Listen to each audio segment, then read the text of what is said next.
स्वागत है आपका इंडिया डेली लाइव पर। आइए नजर डालते हैं देश और दुनिया से जुड़ी तमाम बड़ी खबरें सुपरफास्ट अंदाज में इस बुलेटिन इंडिया 100।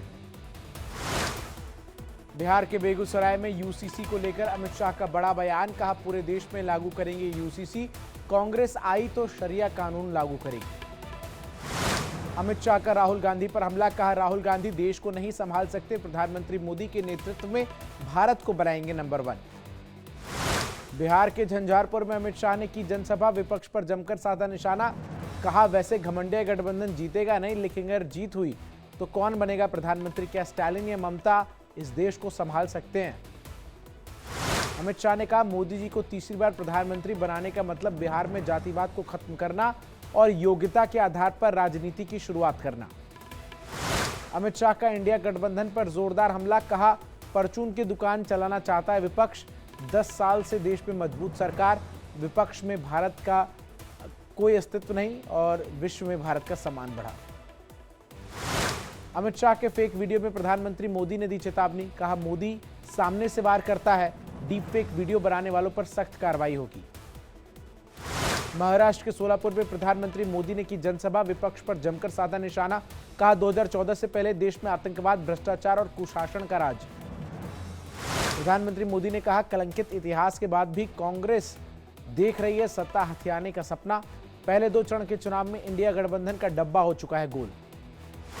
कर्नाटक के बागलकोट में प्रधानमंत्री मोदी ने जनसभा की, विपक्ष पर जमकर निशाना साधा, एक बार फिर एनडीए की सरकार बनाने का दावा किया। बागलकोट में प्रधानमंत्री मोदी ने कहा यह आत्मनिर्भर भारत की सिद्धि का चुनाव, मेरा संकल्प विकसित भारत बनाना। बागलकोट में प्रधानमंत्री मोदी का कांग्रेस पर हमला, कहा कांग्रेस का इतिहास सिर्फ लूटने का रहा है, कांग्रेस के करप्शन का हिसाब होगा। तेलंगाना में जेपी नड्डा ने की जनसभा, कहा बीजेपी अकेली पार्टी जिसके पास काम करने का विजन, विचार और मन। केंद्रीय मंत्री कौशल किशोर का बयान, कहा देश की जनता पूरी तरह से मोदी जी के साथ, मोदी जी को तीसरी बार जनता बनाने जा रही है प्रधानमंत्री। मुख्यमंत्री योगी आदित्यनाथ का राहुल गांधी पर निशाना, कहा राहुल गांधी को भारत का इतिहास नहीं पता, वो राजाओं महाराजाओं का योगदान भूल गए हैं, उन्होंने खुद को एक्सीडेंटल हिंदू कहा। असम के मुख्यमंत्री हिमंता बिस्वा शर्मा का चुनाव को लेकर बड़ा दावा, कहा असम के चुनाव में बीजेपी बहुत आगे है, हम 14 में से 12 या 13 सीटें जीतेंगे। बेगूसराय में केंद्रीय मंत्री गिरिराज सिंह का बयान, कहा जनता विकास और राष्ट्रवाद के लिए देती है प्रधानमंत्री मोदी को वोट, 2014 और 19 की तरह इस बार भी जनता प्रधानमंत्री को देगी आशीर्वाद। प्रधानमंत्री मोदी पर मीसा भारती का बड़ा हमला, कहा प्रधानमंत्री मोदी अब 400 पार का नारा क्यों नहीं देते, महागठबंधन को पब्लिक का अच्छा रिस्पांस मिल रहा है, बिहार को सबसे ज्यादा ठगा गया। अमेठी में स्मृति ईरानी ने किया नामांकन, मध्य प्रदेश के मुख्यमंत्री मोहन यादव भी इस दौरान उनके साथ रहे मौजूद। अमेठी में बीजेपी उम्मीदवार स्मृति ईरानी ने रोड शो के दौरान कहा अमेठी फिर तैयार है, अब की बार मोदी सरकार है।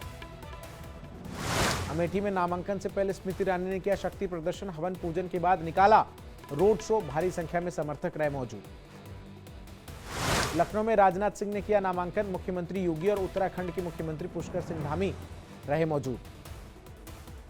लखनऊ में नामांकन से पहले राजनाथ सिंह का रथ पर रोड शो, उत्तर प्रदेश के मुख्यमंत्री योगी आदित्यनाथ, उत्तराखंड के मुख्यमंत्री पुष्कर सिंह धामी रहे मौजूद।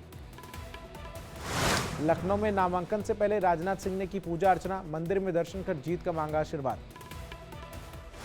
राजनाथ सिंह के नामांकन को लेकर उत्तर प्रदेश के मंत्री सुरेश खन्ना का बयान, कहा राजनाथ सिंह ने लखनऊ को नवाजा है, लखनऊ को स्मार्ट सिटी बनाने का कोई कोर कसर नहीं छोड़ा है, उत्तर प्रदेश की पूरी 80 सीटें बीजेपी जीतेगी। गांडे से कल्पना सोरेन ने किया नामांकन, 20 मई को विधानसभा का उपचुनाव है। दिल्ली के तिहाड़ जेल में केजरीवाल से सुनीता केजरीवाल ने की मुलाकात, आतिशी भी इस दौरान रही मौजूद।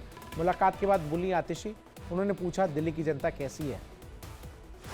सुप्रीम कोर्ट ने हेमंत सोरेन की याचिका पर नोटिस किया जारी, मनी लॉन्ड्रिंग मामले में अंतरिम राहत की मांग करने वाली याचिका पर नोटिस, मई के दूसरे हफ्ते में होगी सुनवाई।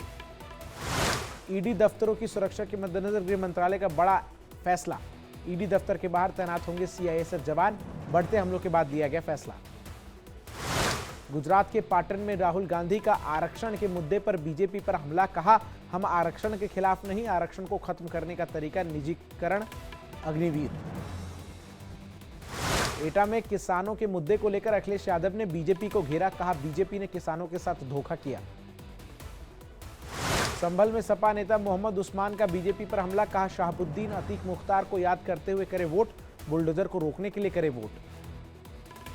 प्रियंका गांधी का एचडी देवगौड़ा के पोते प्रज्वल रमन्ना को लेकर प्रधानमंत्री मोदी पर हमला, कहा जिस नेता का प्रचार करने 10 दिन पहले प्रधानमंत्री खुद गए वो कर्नाटक से फरार है, मोदी जी अब भी चुप क्यों रहेंगे।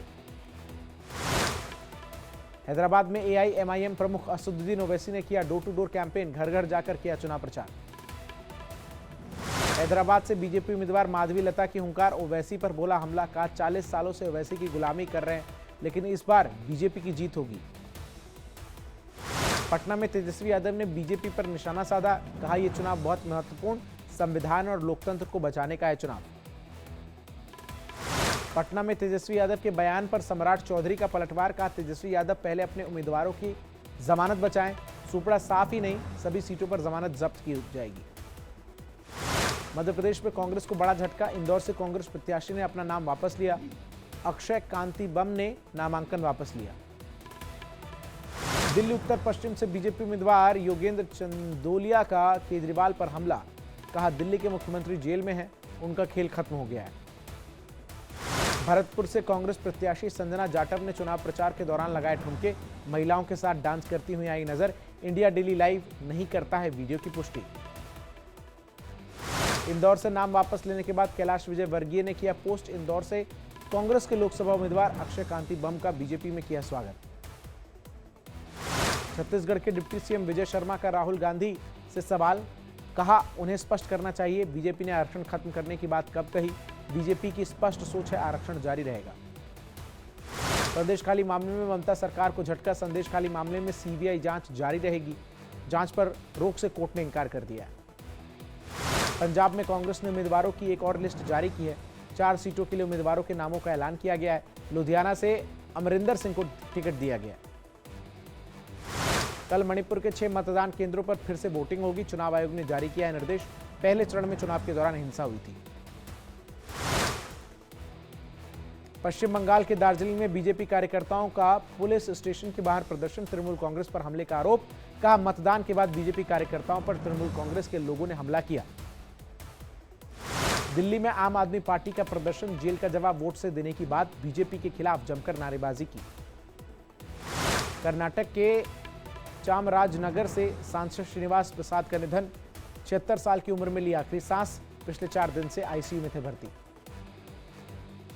प्रधानमंत्री मोदी ने सांसद श्रीनिवास के निधन पर जताया दुख, कहा वो सामाजिक न्याय के समर्थक थे, उन्होंने अपना जीवन गरीबों, वंचितों और हाशिए पर पड़े लोगों को समर्पित कर दिया। 1 मई को राष्ट्रपति का अयोध्या दौरा, रामलला का करेंगी दर्शन, राष्ट्रपति भवन के अधिकारियों ने अयोध्या प्रशासन से किया संपर्क। बिहार के मधुबनी में बैलगाड़ी से बारात लेकर पहुंचा दूल्हा, बैलों को फूल से सजाया, दूल्हे के भाई ने कहा हम लोगों को अपनी सभ्यता, संस्कृति और ग्रामीण परंपरा से प्यार है। जम्मू कश्मीर में भारी बर्फबारी के बाद एवलांच, हिमस्खलन का वीडियो आया सामने, ऊंचे इलाके में लोगों को एहतियात बरतने के निर्देश। सोनमर्ग के सरबल इलाके में भारी बर्फबारी, हिमस्खलन से लोगों की बढ़ी परेशानी, रास्ते पर बर्फ जमी, मशीन की मदद से किया जा रहा है साफ। जम्मू कश्मीर के माछिल में भारी बर्फबारी जारी, अब तक 12 से 15 इंच तक जमी बर्फ, तापमान में आई भारी गिरावट। उत्तरी कश्मीर के बांदीपोरा में लगातार कई दिनों से हो रही है भारी बर्फबारी, पूरे इलाके में बिछी बर्फ की चादर, आने जाने वालों की बड़े परेशानी।